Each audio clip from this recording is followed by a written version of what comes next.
মহা ধুমধামের সাথে পালিত হচ্ছে দেবী সরস্বতী পুজো।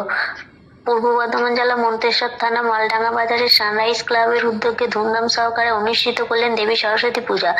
ক্লাবের পক্ষ থেকে জানান, এবছরের সপ্তম দফায় পদার্পণ করলেন দেবী সরস্বতী পূজা। ক্লাবের পক্ষ থেকে প্রতি বছরের বিভিন্ন ধরনের থিম তৈরি করেন, এবছরেও তার ব্যতিক্রম নয়। এবছরে পূজা আকর্ষণীয় থিম কন্যা সন্তান বোঝা নয় সম্পদ, কন্যা বড় না কন্যা বড়। আর এই আকর্ষণীয় থিম দেখতে এলাকার মানুষের ভিড় ছিল চোখে পড়ার মতো। সাধারণ দর্শক ও ক্লাবের পক্ষ থেকে কি জানালেন তা শুনবো। মন্তেশ্বর মালডাঙ্গা থেকে প্রতিনিধি ফাইজুল শেখ, MBS নিউজ। কোথায় এসছেন? Maldanga sunrise club. আর কি জন্য এসছেন? এখানে যে সরস্বতী পুজো অনুষ্ঠান হচ্ছে, এখানে এসেছি দেখতে। এই সরস্বতী পুজো এসে কি দেখলেন? এখানে যে থিম ভাবনাটা অসাধারণ লেগেছে, খুবই ভালো। এই যে মানে ছেলে আর মেয়ের মধ্যে কিছু মানুষ আছে এখনো বিবাদ দেখায় যে না পুত্র সন্তানই চায়, কিন্তু যে কন্যা সন্তান কোনো অংশে পেছিয়ে নেয় সেটাই বোঝানো হয়েছে এখানে।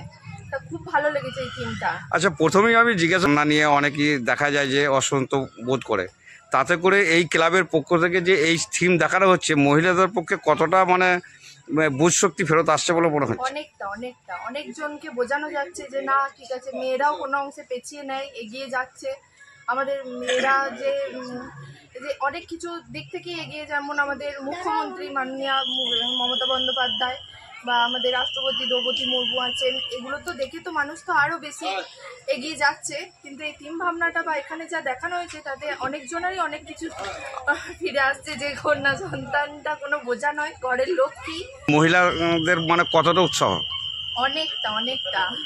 অনেকটা উৎসাহ। আমরা সবাই আছি, আমাদের খুবই ভালো লাগছে এখানে, আর খুব আনন্দও করছি আমরা। আচ্ছা, আপনার নাম পরিচয়টা বলুন, আর এই কোন ক্লাবের মানে পক্ষ থেকে থিম তৈরি করা হয়েছে? মালডাঙ্গা সানরাইজ ক্লাবের পক্ষ থেকে এই থিমটা করা হয়েছে, আর আমার নাম হচ্ছে তিতিন কোনা। ঠিক আছে। বলছি, এই সরস্বতী পুজো কত বর্ষ হচ্ছে? এটা আমাদের ষষ্ঠ বছর এইবারে। এবার ষষ্ঠ বছরের মধ্যে থিম সিস্টেম কি প্রতি বছরই হয় নাকি এবছর প্রথম? আমাদের 6 বছরের মধ্যে 3 বছর আমরা থিম করছি, তার আগে এমনি ঠাকুর আসতো, বড় প্যান্ডেল হতো এরকম। আচ্ছা, এই থিমে আকর্ষণ কিরকম আছে দর্শকের?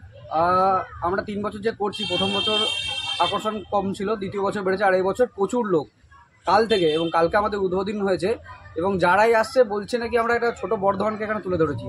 বর্ধমানে যেমন দুর্গাপুজো এরকম লাইট সজ্জা দেখতে হবে, মণ্ডপ সজ্জা দেখতে হবে, সেই ছোট করে একটা তুলে ধরার চেষ্টা করেছি আমরা থিমের প্রথমেই ঠিক দেবী সরস্বতী মূর্তি দর্শনের আগেই বাইরে শিব মূর্তি দেখতে পেলাম। হ্যাঁ, শিবের পাশে দুটো শিবলিঙ্গ দেখতে পেলাম। হ্যাঁ।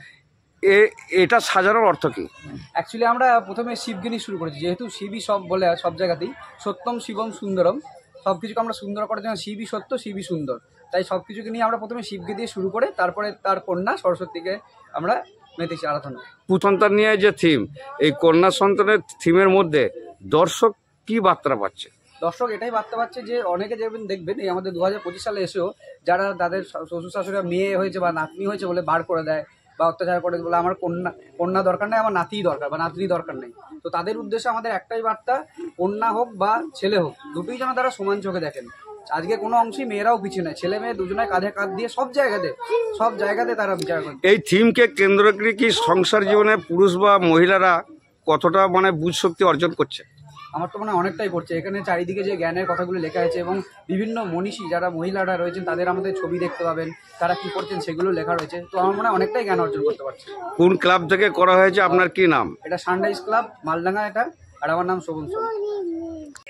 আমাদের এই পুজো শুরু হয়েছে 2019 সাল থেকে সানরাইজ ক্লাবে। এবার আমাদের ষষ্ঠ বছরের পরিকল্পনা হচ্ছে কন্যা সন্তান বোঝা নয় মানুষের কাছে সম্পদ। মেনলি সামাজিক যে দায়বদ্ধতা আছে, কন্যা সন্তান জন্মগ্রহণ করলে যে মানুষ যে এরা করে যে আমার পুত্র সন্তান চাই, আমার একটা মানে অপয়া যেটাকে বলে মানুষের, সেটা আমরা করতে চেয়েছি যে কন্যা সন্তান মানেই যে এটা দায়বদ্ধতা নয়। কন্যা সন্তানও বহু মানে মহিলারাও অনেক বড় জায়গায় গেছে, যেমন হচ্ছে ফার্স্ট IPS অফিসার কিরণ বেদি, এরকম ঝুলন গোস্বামী, আরও অনেকজন আছে। সেখানে বার্তা পাঠিয়ে চাইছি যে কন্যা সন্তান মাতৃ যে এমন না যে পুত্র সন্তান পেতেই হবে, আমরা কন্যা সন্তান নিয়ে খুশি থাকতে পারি। এটাই যে কন্যা সন্তান মানুষের যে দায়বদ্ধতা নয়, এটা মানুষের কাছে সম্পদ একটাই। এই ক্লাব থাকার মালদা। আপনার নাম পরিচয়টা বলুন। আমার নাম অভিজ্ঞা, বাড়ি মালদা।